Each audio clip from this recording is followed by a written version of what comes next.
আসসালামু আলাইকুম, কেমন আছেন বন্ধুরা? কাচ্চি বিরিয়ানির কি কি মশলা লাগে, কি কি মশলা আমরা দেই, ওইটা আপনাদের সরাসরি দেখাইতেছি।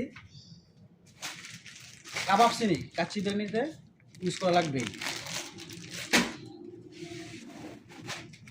এটা পিপল, একদম আপনাদের দেখাই দেয়, এভাবে বাজার থেকে কিনে নিয়ে আসবেন।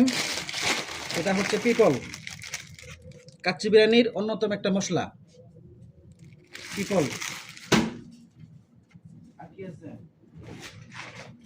এই যার একটা মশলা কাচ্চি বিরিয়ানির একাঙ্গি, তা দিতেই হবে কাচ্চি বিরিয়ানিতে।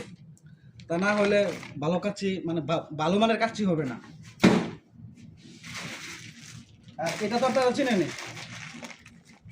স্টার করে বলে, এবার কত স্টার বললেই আপনারা দিয়ে দিবে দোকান থেকে। আর দিতে হবে কাচ্চি বিরিয়ানিতে টমেটো সস,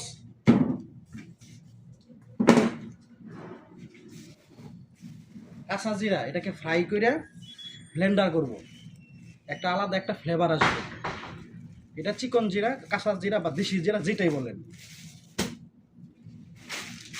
এটা হচ্ছে আদা শুট অথবা জিঞ্জার শুট, আদার মতোই দেখতে, অন্যরকম একটা ফ্লেভার কাচ্চি বিরিয়ানির।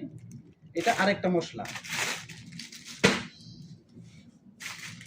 আর জয়ফল ফাঁকি করে দিবেন।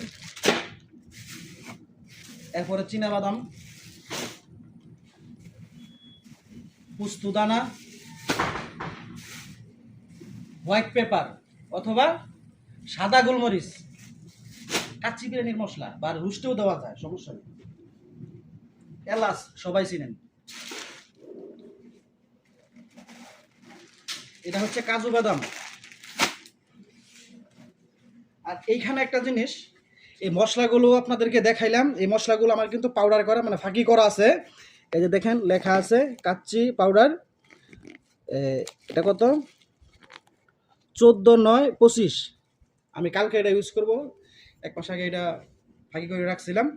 তো আপনাদের মানে যে আস্তা মশলাগুলো দেখাইলাম, যে কাচ্চিতে আমি কি কি মশলা দেই বা বাবুর্চিরা কি কি মশলা দেয়, সুস্বাদু কাচ্চি হইতে কি কি মশলা লাগে, ওইগুলোই আপনাদেরকে দেখাইলাম। এটা ফ্রাই করে ব্লেন্ডার করতে হবে, তাহলে কাচ্চির মশলা হয়ে যাবে।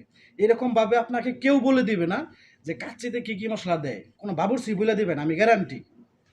আমি দেখাই দিলাম যে আপনারা বাসা বাড়িতে যারা বাবুর্চি চাকরি করতেছেন, কাচ্চি পারেন না, কাচ্চি পাকাতে ভয় পান, এগুলোই ভাই কাচ্চির মশলা, অন্য কিছু নাই। মানে আর কিছু নাই, এটাই মেন কাচ্চির মশলা। এই যেগুলো বললাম আমি, এগুলো কাচ্চির মশলা। একাঙ্গি, আদা শুট,